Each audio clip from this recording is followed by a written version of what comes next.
Okay, hello everybody, and welcome to this motion tutorial. I am your host, the generic motion avatar located in your motion software. Hello. Setting up Ragdoll is incredibly easy to do.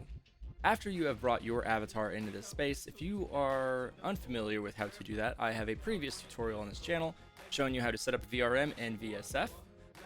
After you have your VRM and or VSF models in your space, we can get going on the Ragdoll system. Okay, first things first, what we're going to do is we are going to click on our model that we have imported in our space. And on the right side, right here, you'll have a bunch of options, motion default avatar, transform and stuff. If you want to keep your avatar in this position, I highly suggest locking it. Okay, underneath your port, where your enable VMC is, you'll have Ragdoll mode. You have a couple of options. You have off, on collision, and always on. And when you have it as on collision, turn that on, make sure to unclick your model. Okay, so when you click your model and you adjust Ragdoll controls, you will be in a static state. So if you have your model selected like this, see how it's not picking up my movements or anything? That's going to work the exact same with Ragdoll. So after you have set up your Ragdoll, unclick off of your model before you continue testing. Okay, now that we have done that, back into it, we're going to jump back in. You click your model, and it turned on collision. Okay, when you have Ragdoll on collision on, this will allow you to receive some knockback. So if you have a launcher toy set up in the space, for example, you can enable it. Oh, remember what I said? Make sure to unclick of your model, unclick off your model. I didn't do that, so we're gonna click off of it, and you receive knockback. See, so if it's going through you, you either have collision off or you have your model selected, so make sure that your model is not selected. So this can keep happening repeatedly. Oh yeah, knockback and all that's fun. You can adjust the stiffness of the model. Remember to unclick off of it. See? Barely anything. You can adjust that stiffness. You can make it like literally non-existent. And back over here. Ah, look at that. All right.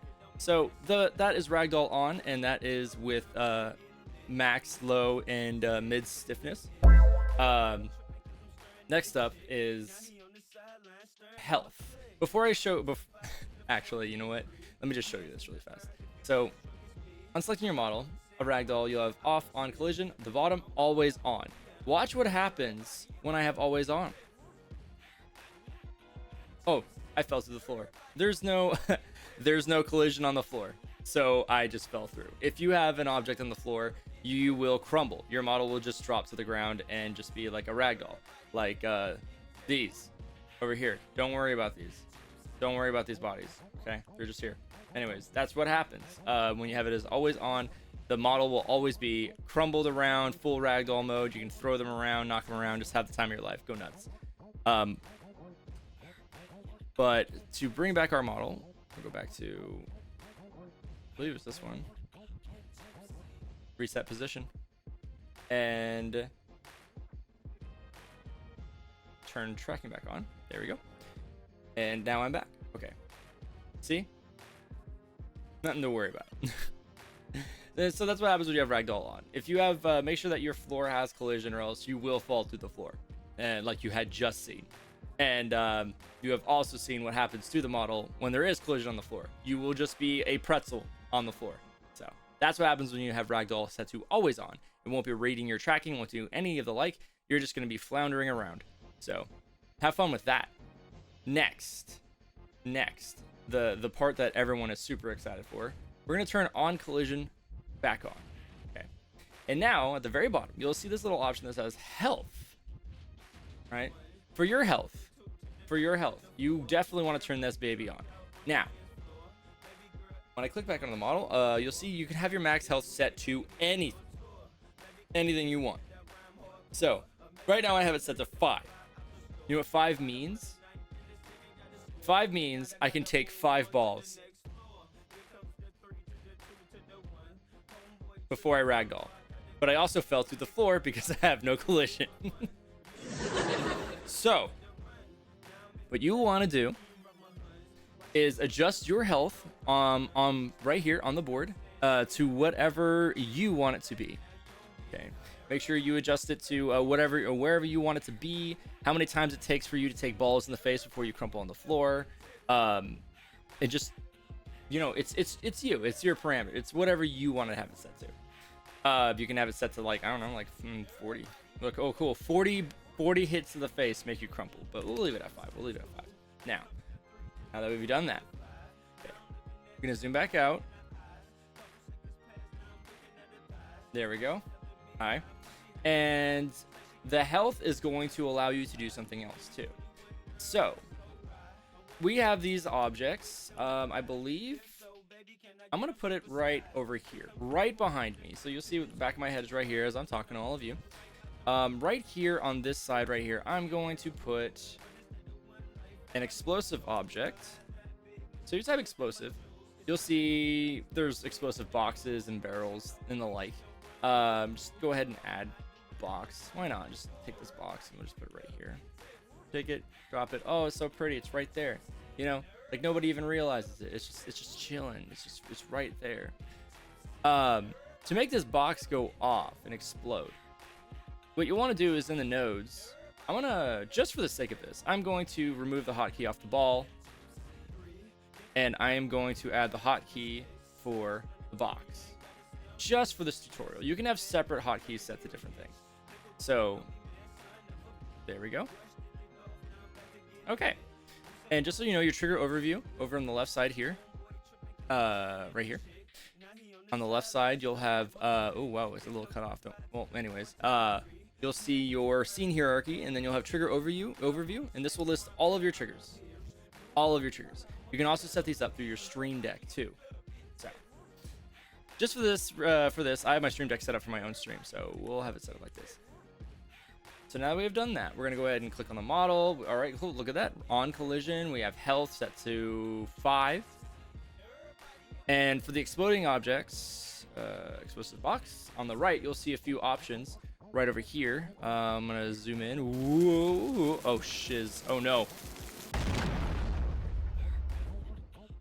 Well, that's fine. That's fine, too. Anyways, camera over here. We're gonna zoom in. We're gonna go to that explosive box, and on the bottom right, you'll see enable audio, take damage, auto reset, reset seconds, and explosion force. So explosion force is just, exactly what you think it is. Explosion force is going to be exactly what you think it is. So you can adjust that to whatever you want it to be. You can make it 200. Keep in mind, the higher the force, the more distance, more force, is just it's gonna hit everything in the area that has collision. Okay, so if you make this box like crazy amount of force, and if you have something else in the scene that can, like, with collision and it is not locked, it's gonna move.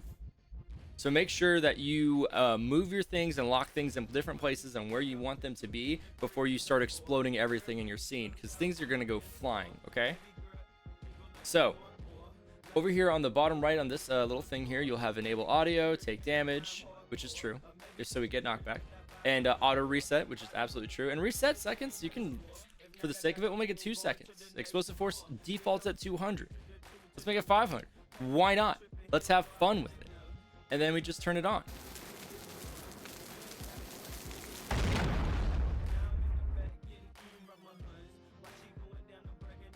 Hey, yeah, check that out. So now that you have figured how to do that, we're gonna go ahead and turn health off, right? So now that health is off, we can go into the interaction, and I'm gonna turn it on. Watch what happens when I don't have health. Yeah, I don't ragdoll. So the whole point is, when your health gets depleted, you go flying. If you get ball shot in your face, you get exploded, it doesn't matter. You will go flying when you lose all of your health. If you have health set to off, you're just gonna get knocked back, and then you can adjust the stiffness accordingly to whatever you need it to be. Now you can go ahead and turn it back off if you want, and when you turn it off, you're not gonna get any knockback. Nothing's gonna happen. You're just gonna be standing around, and yeah, you know what? That is gonna be it. You can do a lot of clever things with your interactions with your nodes and your triggers. You can have a trigger set to balls. You can have triggers set to explosions. You can have explosions set around all your models and wherever you decide to put them. So I hope this tutorial was helpful to you. I'm sorry how scuff it is, but I will do it again. I will. So thank you for hanging out. I will have another tutorial for everybody very soon. Thank you. Have fun with motion, and make sure to join their Discord and show everybody what you're doing, because it's really funny. So take care, everybody.